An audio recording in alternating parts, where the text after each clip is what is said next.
there. So if you can't start it, the best thing, because they're so light, you can actually push it home.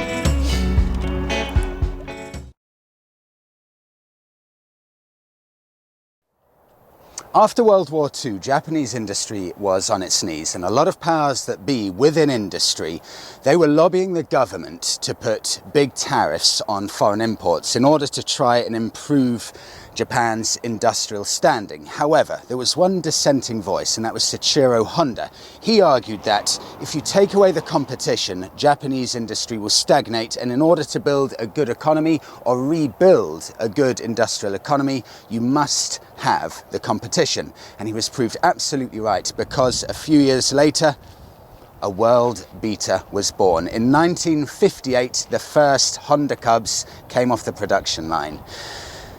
Up until this time, motorcycles, forms of motorized two-wheel transport, were seen as something very much for the men and people who liked oily rags and getting their hands dirty. Soichiro Honda aimed to build a motorcycle for the people. And in order to build a motorbike for the people, it had to appeal to as wide a range of different people as possible. It had to be unintimidating and light to ride. So, not just the physical lightness of the bike, but also to appeal to Japanese riders. So it had to be able to appeal to someone who was 5 foot tall and able to put your feet comfortably on the ground. It had to be able to appeal to an 80-year-old with a low weight that's unintimidating, and it had to be able to appeal to a 16-year-old who had no experience riding at all. Now, engine-wise, Soichiro Honda needed two things. He needed it to be at least 4 horsepower, and he didn't want it to be a 2-stroke. It had to be a 4-stroke engine, because he hated the whining, high-pitched sound of the 2-stroke engines that he found whizzing around the streets of Europe. Apart from that, it had to be at a good price point, because this is Japan after World War II, when the economy was, relatively speaking, on its knees. So this had to be just as appealing to someone coming from manual labour as it was to an office worker, as it was to a housewife of the time. It had to be something that everyone could get their heads around and everyone could dream of owning. And one final thing, it had to be a genuine mode of transport for the sober riders, because these were riders that in the 1950s, 1955 would be riding around on a bicycle with often 5 foot high bowls stacked up on their left shoulder of bowls of noodles. So they'd be cycling around dropping these off. And in order for this bike to be a tool for the job, Soichiro Honda had to be able to free up the left-hand side of the body of these delivery riders. So he created a semi-automatic 3-speed gearbox. It's very simple. It's down for going up a gear, and it's the back heel for going down a gear. And that means that there's no lever here at all. So your hand is completely freed up. You can be holding your 5 foot high tower of noodles while riding around in complete ease. And that's the key to this bike. Ease of use. Get that right, and this can appeal to the widest possible audience. Right, full walk around. This exact model is a 1998 C90 Cub. That means it's got the 85cc engine. That's 8 horses, and it's 82 kilos dry weight, 88 kilos wet weight. Full walk around. So many classic design features on this. Let's start with the front, because that on the front are drum brakes. You do not get disc brakes with that. Then move on to the front of the bike. It's got just this iconic plastic fairing that covers a decent amount of your legs on the front, that beautiful headlamp. This is all plastic here with 2 nice chrome mirrors. So easy to maneuver, Monica. I'll move it like that so you can see what I see.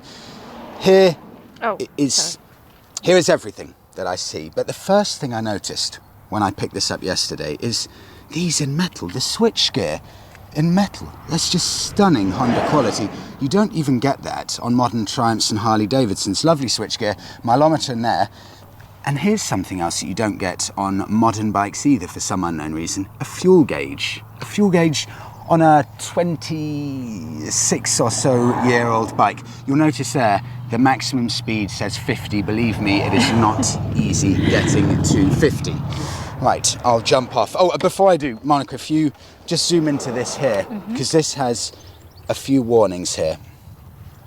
For example, never operate when tired or after consuming drugs or drink unless you are so hungover, high or pissed that you can't read this. So it's good that they've given all of the warnings just to make sure you're safe on the bike. The seat itself, it was designed to be all-day sofa levels of comfort. This comes with the passenger seat on the back. It's got the beautiful spoked wheels. It has, of course, the 3-speed semi-automatic clutch. Fuel tank is under the seat. That is to keep the weight distribution low, to make it unintimidating for riders, and of course so you can step through. The engine itself, which is... I'm going to embarrass myself. There's the engine. Now this was made to be able to run on incredibly low quality fuel. So it was as rugged and as tough as they come.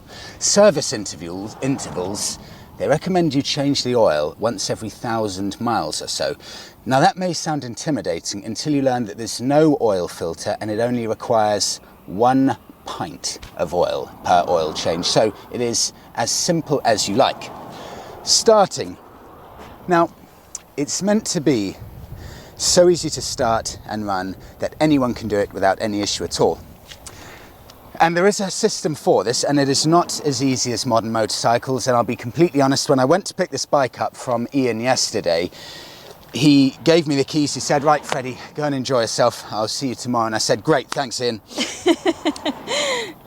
Turned on the key. And Ian, there's no starter button. And I even forgot the word of starter button. Ian, there's no, how do I start it? And he's like, oh, slightly different here, Freddie. He said, don't worry, completely easy. There is a fuel tap there that you turn down to the on position. There's a choke here that you just open up a little bit. Ignition on in neutral, and then you just kick-start it, very easy. I tried kick-starting it for 3 minutes with Ian awkwardly watching me. Couldn't do it. He said, Freddie, you just stop. You're going to flood the engine. I'll do it. He started it first time, so I embarrassed myself. I don't like being put on the spot. Watch this. Kickstand out. So easy. There we go. Just first time. That's the beauty of these. They're designed for everyone. Very easy. And then you can head off on your day. That's it. There we go. Way. Okay. Okay.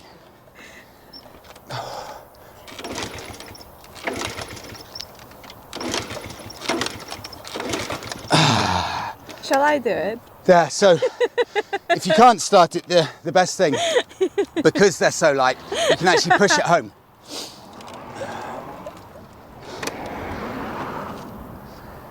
Right. All right. What do you do when you can't kickstart a bike? I have no idea. I have no idea. Call the AA. I have to call the AA. God, this is pathetic. Okay, thanks for watching. Yeah, thank you everyone so much. Lovely, lovely bike. And I hope you learned a few things about the iconic Honda Cub. It is beautiful though, but... Thank you so much everyone for watching. Please do give the video a like, subscribe to the channel, and we'll see you in the next one. Oh yeah! Yes! Yes!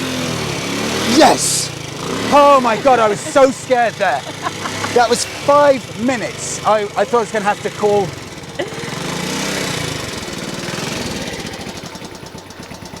I thought I was going to have to call Ian and say, Ian, I'm sorry, the bike's broken down 5 miles away. See, this is why these bikes are so good. They're designed to be the everyman, the everywoman's bike. You don't need to know how to ride a bike. Kickstart's so easy that even the most inexperienced person can use it. And look, my left hand is free. I click down, I'll just show you there. feel like I've won the lottery. Click down, that's in first gear, but you still don't go anywhere. Okay, right. Let's head off and do a full test review of this bike.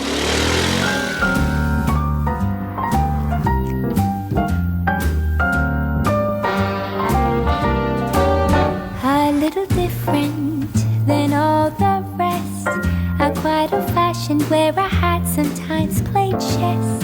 And when I'm out, I'm looking for that vintage fling. But all complexions that I adore, so hard to find, these seem impossible to score. So I dream on to someday find that vintage love. The Honda Cub broke boundaries with regards to the ergonomics and the ease of use. But the key here is, how do you take a motorcycle that's been designed for mass market appeal, mass market use, easy to ride for everyone, how do you take that product and then launch it to the world? Well, of course, marketing is key, and Honda came up with the slogan, "You meet the nicest people on a Honda." And what this did is it moved Honda away from just appealing to the traditional bikers and opening it up to a wider audience, people who may have never considered riding a motorbike previously. And after that, what Honda did is they started using ladies in the marketing campaigns, and that further pushed on the image that the Honda Cub is a real, genuine mode of transport for the masses. Okay.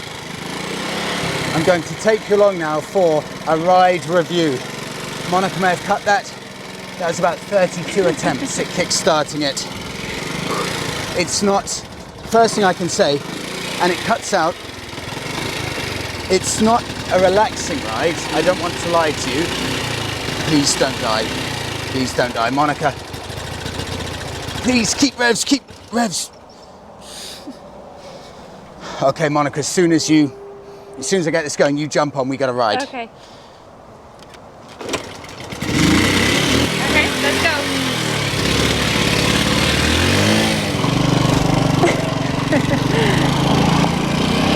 Right.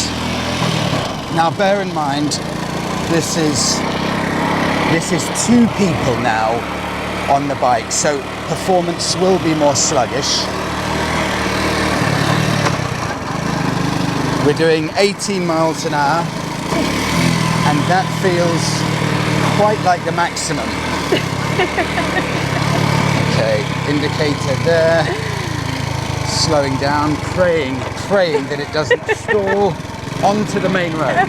Right, here we go. We're in second gear now, and indicator off, into third.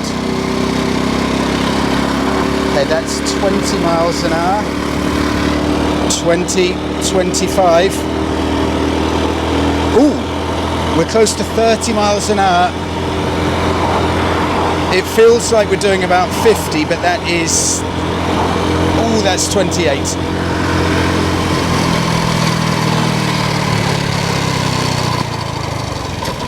Okay, now I brake down and into second gear, neutral.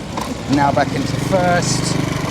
Please don't stall, do not stall. And keep accelerator, and that's up in first. Click down for second.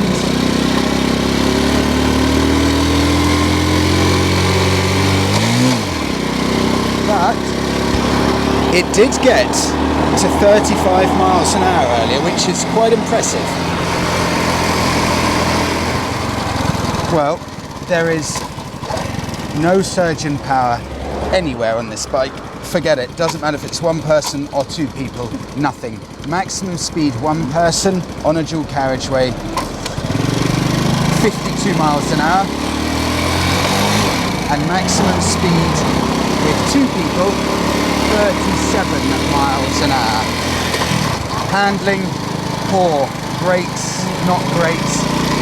Feel good vibes, off the scale. But the engine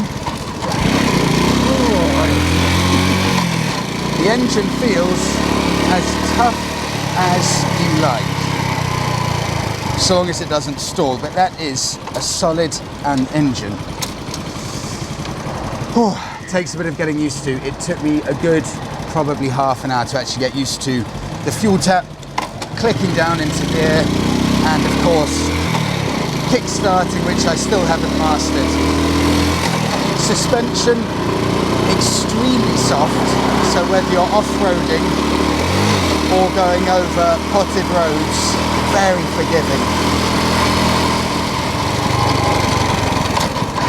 And here in the city, even with two people on the bike, this is where it comes alive, and this is where it feels by far most at home. It's incredibly light, incredibly nimble. The turning circle is excellent on it. It really is a superb mode of city transport, and I cannot wipe the ridiculous look on my face. It's a constant smile. I must look like there's something wrong with me with people going past.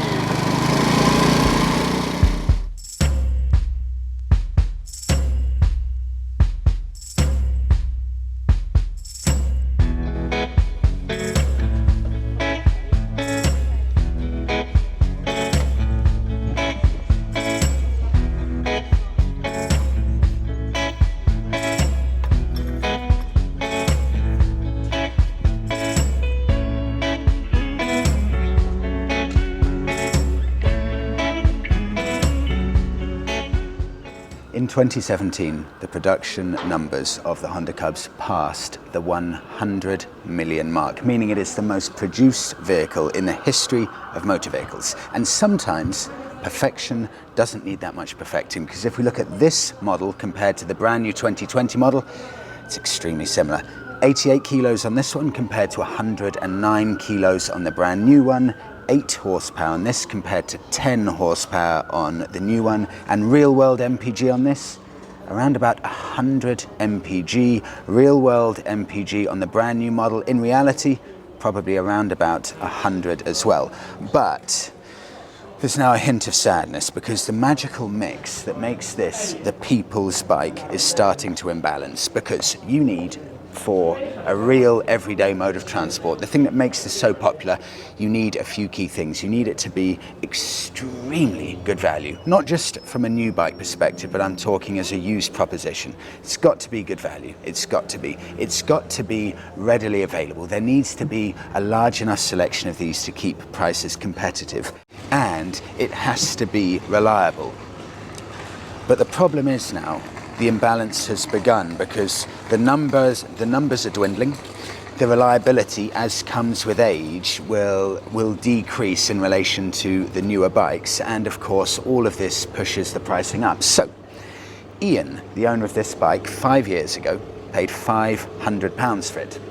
And I remember when I lived in London 5 or 6 years ago, you could take your pick from dozens, maybe even hundreds of these in London at around about the £700 mark, and I was so tempted. I almost pulled the trigger and bought one. The problem is now, if you want one of these, the exact same that Ian paid £500 for 6 years ago, you're going to have to pay £2,000 for it. And the reality is, on Auto Trader in the UK at the moment, the number of these available, 6.